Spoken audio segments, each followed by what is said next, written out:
Hello everyone, welcome back to the channel. I am Tanishka Bhatt, your commerce educator. और आज हम एक बहुत ही इंटरेस्टिंग और बहुत ही एसेंशियल टॉपिक पे बात करने जा रहे हैं, that is what is commerce and why commerce.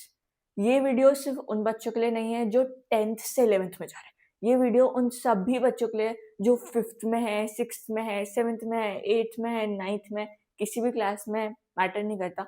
आपको ये पता नहीं चाहिए कि कॉमर्स स्ट्रीम होती क्या है. जब तक आपको पता ही नहीं रहेगा तो आप ऑप्ट कैसे करोगे. ठीक है, इस वीडियो में मैं कॉमर्स से रिलेटेड सारे ही मिथ को दूर कर दूंगी और वीडियो के एंड में मैं आपको ये भी बताऊंगी कि how much I scored in my 12th standard. अभी मजा आएगा ना बिड़ू. सबको ना दूसरों के मार्क्स जानने में कितना इंटरेस्ट होता है. अपने मार्क्स से किसी ही को कोई रिलेशन नहीं होता है. सबको बस दूसरों के मार्क्स जानना है. बट ये ह्यूमन नेचर होता है, इट इज वेरी नॉर्मल. हमें भी था. बिना किसी डिले के वीडियो को स्टार्ट करते हैं. सबसे पहला चीज, व्हाट इज कॉमर्स. कॉमर्स क्या होता है? तो कॉमर्स एक ऐसा स्ट्रीम है ना जो आपको हेल्प करता है कि रियल वर्ल्ड में बिजनेस कैसे काम करते हैं, रियल वर्ल्ड में बिजनेस की क्या स्ट्रैटेजीज होती है ग्रो करने में, रियल वर्ल्ड में बिजनेस अपनी अकाउंटिंग ट्रीटमेंट कैसे करते हैं, कैसे वो ऑडिट करते हैं, कैसे वो अपना अकाउंट्स मेंटेन करते हैं, कैसे अपने फाइनेंशियल स्टेटमेंट्स बनाते हैं. ये सब बताने में हेल्प करते हैं. कैसे एक कंट्री की इकोनॉमी कैसे काम करती है, ये सब आपको कॉमर्स स्ट्रीम बताने में हेल्प करती है. एक आपको फाउंडेशन बिल्ड कर देती है कि आपको हाँ इन सब का बेसिक पता हुआ है. दूसरी चीज आती है कि कॉमर्स में कितने सब्जेक्ट आते हैं. कॉमर्स में 3 सब्जेक्ट आते हैं. एक होता है अकाउंटेंसी, एक होता है बिजनेस, एक होता है इकोनॉमिक्स. अकाउंटेंसी पूरा ही प्रैक्टिकल बेस्ड होता है, बिजनेस पूरा थियोरेटिकल होता है और economics both practical and theoretical होता है. अकाउंटेंसी में हम क्या क्या सीखते हैं कि एक कंपनी कैसे अपने फाइनेंशियल स्टेटमेंट्स कैसे बनाती है, कैसे अपना प्रॉफिट एंड लॉस स्टेटमेंट बनाती है, कैसे वो अपने रेशियोज निकालती है जिसको देख के एक इन्वेस्टर उनकी कंपनी पे इन्वेस्ट करते हैं.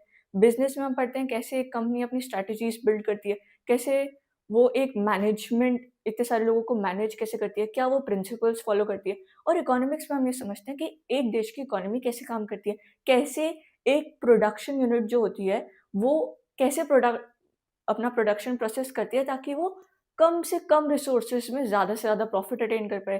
कैसे एक कंज्यूमर, कैसे एक आम आदमी अपनी इनकम को स्पेंड करता है ताकि वो मैक्सिमम सेटिस्फैक्शन गेन कर सके. ये चीज़ें सुनने में कॉम्प्लिकेटेड लग रही होंगी बट ये एक्चुअली आपको फील होती है. बट ये थोड़ा सा कॉम्प्लिकेटेड टर्म्स में आपको एक्सप्लेन कर दी जाती है. बट ये रियल वर्ल्ड के एग्जाम्पल्स हैं. ये एक्चुअली आपको फेस होंगे, ये आपको एक्चुअली फील होंगे, आपको ऑलरेडी पता होंगे बट इनको एक नाम दे दिया कि यार ये डिमांड होता है, ये सप्लाई होता है. ये इजी चीज़ है. ऐसे इनको सुन के मत डर जाना कि भाई ये क्या बोल दिया, ये तो बिल्कुल नया है. ऐसा कुछ नहीं होता है. और अगर आपको लग भी रहा है थोड़ा डर तो मैं हूँ, आई विल सॉल्व एवरीथिंग. ठीक है, मैं सब चीज़ को इजी कर दूंगी, डरने की कोई बात नहीं है. अब आता है हमारा सबसे बड़ा मिथ कि हमारी ना बगल वाली आंटी कह रही थी कि तेरी ना मैथ्स वीक है तो तू वो मत लेना, कॉमर्स मत लेना, उसमें अकाउंटेंसी में पूरी मैथ्स होती है, तू तो फेल हो जाएगा. सबसे बड़ा मिथ. अकाउंटेंसी में आपको बहुत ही बेसिक मैथ्स की रिक्वायरमेंट होती है, दैट इज एडिशन आपको आता है, एडिशन आपको आता है, सब्ट्रैक्शन आपको आता है, मल्टीप्लिकेशन आपको आता है, डिवीजन आपको आता है, you are good to go. आपको किसी और चीज़ की नीड नहीं है. स्टैटिस्टिक्स में थोड़ा सा कॉम्प्लिकेटेड हो जाता है बट वो भी हम इजी कर देंगे, उसकी भी कोई दिक्कत नहीं है. दूसरा मिथ आता है कि ना तो मुझे बीकॉम करना है ना तो मुझे सीए करना है तो मैं कॉमर्स स्ट्रीम ऑप्ट क्यों करूँ. कॉमर्स स्ट्रीम के बाद सिर्फ 2 ही ऑप्शन नहीं बचते हैं, बहुत सारे ऑप्शन. पहले तो आप बीकॉम करके एमबीए कर सकते हो, आप सीए कर सकते हो, आप सीएफए कर सकते हो, आप सीपीए कर सकते हो, आप सीएमए कर सकते हो, आप एसीसीए कर सकते हो, आप एक्चुअल साइंस में जा सकते हो, आप स्टॉक मार्केट के कोर्सेज कर सकते हो. And the list goes on and on. बहुत ही लंबी लिस्ट है. तो स्ट्रीम के ऑप्शंस कम नहीं होते हैं. ठीक है. अब बच्चा क्या करता है ना कि सोचता है कि यार मैं ना पीसीएम ले लेता हूँ, एक ना सोसाइटी में एक स्टेटस बन जाएगा मेरा कि मैंने ना पीसीएम ऑप्ट करी थी. स्टेटस के चक्कर में अपनी लाइफ ना खराब करें. अपना डिसीजन बहुत ही सोच समझ के लें. चूज वाइसली कि आपको कौन सी स्ट्रीम एक्चुअली चूज करनी है, किस चीज़ में आपका एक्चुअली इंटरेस्ट है, वही चीज़ आप चूज करें. मैंने ऐसे भी लोग देखे हैं जो 65% मार्क्स लाते हैं 10th में और अपना फेवरेट स्ट्रीम ऑप्ट करके वो 90-95 मार्क्स लेके बहुत अच्छे कॉलेजेस में बैठे हुए हैं या वो अभी सीए बने हुए हैं। तो ये जो 11th स्टैंडर्ड होता है ना, ये गेम चेंजर होता है। अभी बहुत ज़्यादा हाई टाइम है, अगर आप 10th स्टैंडर्ड में से 11th स्टैंडर्ड में जा रहे हो, तो आपके पास आप पूरा टाइम लो, बट डिसीजन ना बहुत ही वाइजली, बहुत ही सोच समझ के लो कि मेरे को ये चीज़ ऑप्ट करनी है, क्योंकि यहीं से आपका फाउंडेशन बिल्ड होगा और यहीं से आप आगे ग्रो करोगे। तो बहुत ही सोच समझ के डिसीजन लीजिए।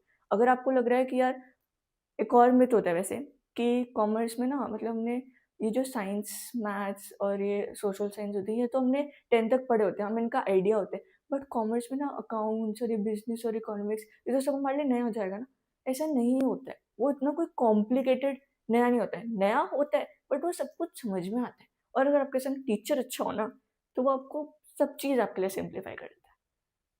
तो I am there for you to simplify everything, to make it very interesting, to make the classes very interesting and fun, and you will actually enjoy it, and आपको वो हर चीज़ रिलेटेबल लगेगी, हाँ कि एक्चुअल वर्ल्ड में ऐसा हो रहा है। तो choose wisely while selecting your stream, please, it's a high time. अगर आप साइंस भी ऑप्ट करो ना, चूज वाइसली। अगर आप कॉमर्स ऑप्ट करो, चूज वाइसली। अगर आप आर्ट्स ले रहे हो, choose wisely, please, it's high time. आपके लिए बहुत इंपॉर्टेंट टाइम है इसको फुल यूटिलाइज करने का। आप देखो, आप रिसर्च करो, क्या प्रोज है, क्या कॉन्स है, सबको लिखो, फिर ही अपनी कोई भी स्ट्रीम सिलेक्ट करना। अब आते हैं वीडियो के एंड पार्ट में, जिसका आपको बेसब्री से इंतजार था कि भाई मैंने कितना स्कोर करा था अपने 12th में। तो मेरा ओवरऑल स्कोर 96.6% था, जिसमें मैंने कॉमर्स के subjects, that is business, accountancy, economics में कितना स्कोर करा था।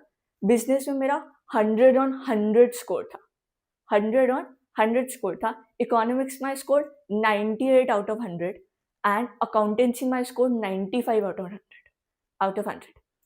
अब आप ये सोचोगे यार, ये 5 मार्क्स कहाँ कटे, ये 2 मार्क्स कहाँ कटे, तो मैं आपको वो भी बता देती हूँ कि मेरे मार्क्स एक्चुअली कटे कहाँ थे। मैंने अपनी पिछली वीडियो में बताया था कि हमारे टाइम पे 2 बार बोर्ड्स होते हैं, एक पूरा ऑब्जेक्टिव बेस और एक पूरा सब्जेक्टिव बेस। सब्जेक्टिव बेस में मेरे सब में अच्छे नंबर थे, मेरे मार्क्स कटे थे ऑब्जेक्टिव बेस में। बिजनेस में इसलिए नहीं कटे थे क्योंकि वो थ्योरी बेस्ड था, उसके लिए ऑब्जेक्टिव टाइप क्वेश्चन सॉल्व करना वॉज एन ईजी टास्क, मतलब वो इतना कॉम्प्लिकेटेड नहीं था। बट अकाउंटेंसी में वो जो एक प्रैक्टिकल सब्जेक्ट होता है, उसमें आपको फुल फ्लेजेड क्वेश्चन करने की आदत होती है, एक लॉन्ग क्वेश्चन करने की आदत होती है। बट एक छोटा सा क्वेश्चन है, उसका एक एमसीक्यू टाइप क्वेश्चन सॉल्व करना, ये हमारे लिए बहुत नया था। उस टाइम पे कोई भी नहीं पढ़ाता था। उस टाइम पे ये नहीं समझाया जाता था कि कैसे जल्दी आंसर्स ला सकते हैं, कैसे कोई शॉर्टकट यूज करके आंसर्स ला सकते थे। तो वहां पर मेरे मार्क्स कटे थे। But I can assure you, मेरे तो मार्क्स कट गए, कोई बात नहीं, बट मैं आपके मार्क्स बिल्कुल भी नहीं कटने दूंगी, बिल्कुल भी नहीं। बैक एंड में I am doing my best so that you can score well in your 12th boards and you can score well in your 11th standard as well. तो मैंने बहुत सारे सैम्पल पेपर्स ऑर्डर करे हैं, जिनसे मैं best to best questions निकाल के आपके लिए लेके आऊंगी। मैं बेस्ट टू बेस्ट नोट्स बनाने की कोशिश करूँ, वो भी हैंड रिटन, जो मैं अभी नेक्स्ट वीडियो में बताऊंगी कि मेरी क्या स्ट्रैटेजी रहेगी आप लोगों को पढ़ाने के लिए। बस आपको पढ़ना है, दैट्स इट। और आपको किसी चीज़ की टेंशन नहीं लेनी है कि भाई क्वेश्चन कैसे होंगे, शॉर्टकट्स कैसे मिलेंगे, याद कैसे होगा। बस आपको बैठ के पढ़ना है और मेहनत करनी है और 12th में बेस्ट टू बेस्ट स्कोर करना है, बस दैट्स इट। और आपको कुछ भी नहीं करना है और ज़्यादा पैनिक भी नहीं करना है, चिल रहना, सब कुछ हो जाएगा। इसलिए चैनल को सब्सक्राइब कर लें, क्योंकि बहुत सारी चीज़ें आने वाली हैं और आपके लिए बहुत यूज़फुल होगा और बहुत ही प्रीमियम कंटेंट होगा। ये नहीं कि मैं इजी क्वेश्चन करा दूंगी, मैं डिफ़िकल्टी लेवल वाले क्वेश्चन भी कराऊंगी ताकि आप अपनी कंफर्ट जोन से बाहर आ जाए। ऐसा तो होगा नहीं कि अगर मैं ज़्यादा पढ़ लिया तो आप यार एग्जाम में कहोगे यार मैंने तो ज़्यादा पढ़ लिया, अब क्या करूँ मैं। ऐसा नहीं होता है। कम पढ़ लिया वो टेंशन वाला विषय होता है, ज़्यादा पढ़ लिया टेंशन वाली बात नहीं होती है। We'll do our best together. So if you are watching this video and if you have watched this video till the end, अभी तक watch कर लिया, तो please subscribe the channel and please add your comments as well कि क्या क्या चीज़ें आपको प्रॉब्लम फेस करा रही हैं, कि कहाँ कहाँ आपको डिफ़िकल्टी हो रही है, कि क्या क्या टॉपिक्स में आपको डिफ़िकल्टी हो रही है, तो मैं उसमें भी वर्क करके उस चीज़ को भी सिंप्लीफाई करके उस प्रॉब्लम का भी सोल्यूशन लेके आएंगे. That's it for the video. Thank you so much for watching. If you haven't subscribed the channel, please do it. The content would be premium and you won't regret it. Thank you so much. Bye bye. See you in the next video.